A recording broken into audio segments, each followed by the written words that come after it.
Cavan. Senator Fiona O'Loughlin, please. Timing is everything. Good for you. Thank you very much, Glasgow Hirlock. And thank you for being here, Minister, to engage on this really important topic.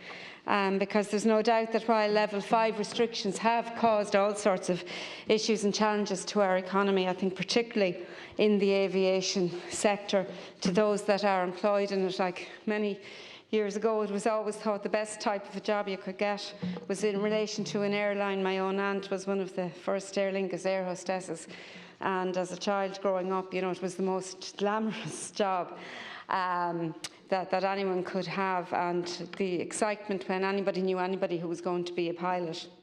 But when we look at where it is now, it certainly is a very different type of career, and we know that the number of people passing through our airports in Ireland fell by more than 80%, understandably, in 2020.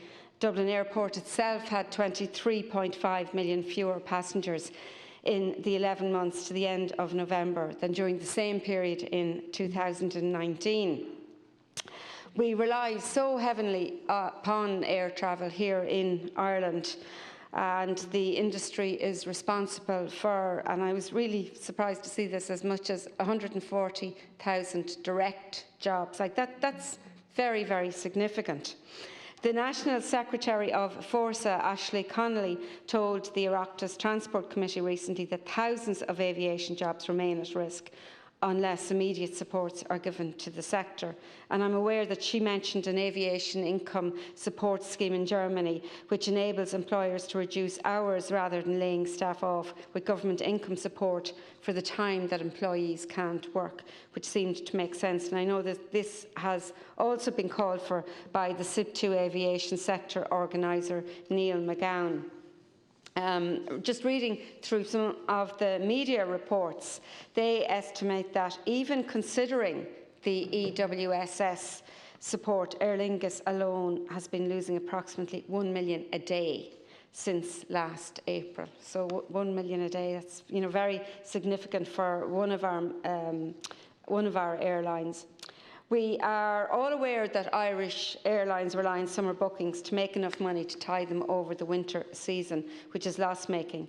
So obviously we're not going to have air travel this summer again. So it's really urgent that we support airlines that are facing dwindling cash reserves.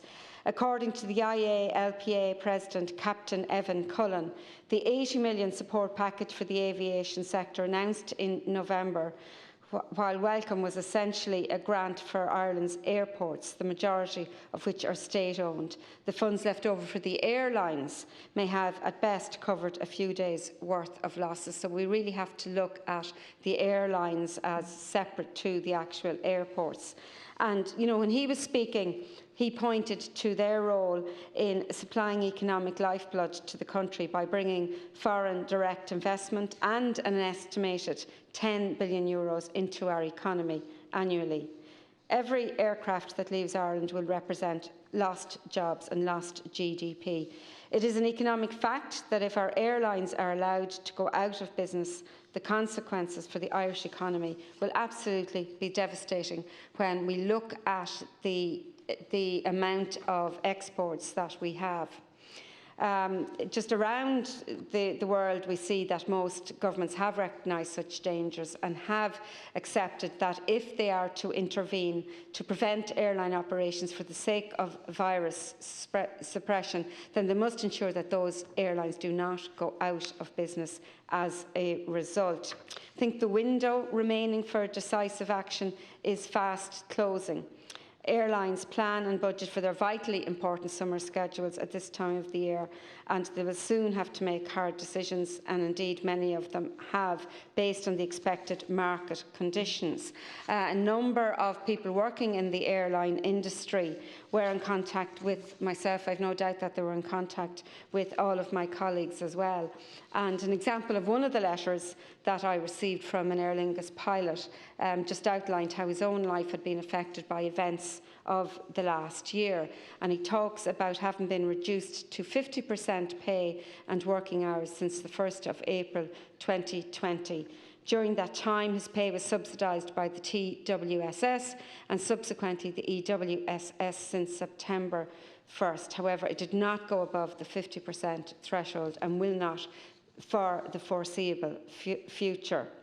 The very, very difficult times that they have been through, he has outlined, and just talking about himself and his colleagues working on a variable roster, a fixed pattern but different days and hours each week. Which obviously is very, very difficult. So plenty of clarification is needed, Minister, and we need to absolutely look at the extra supports that we can put in place.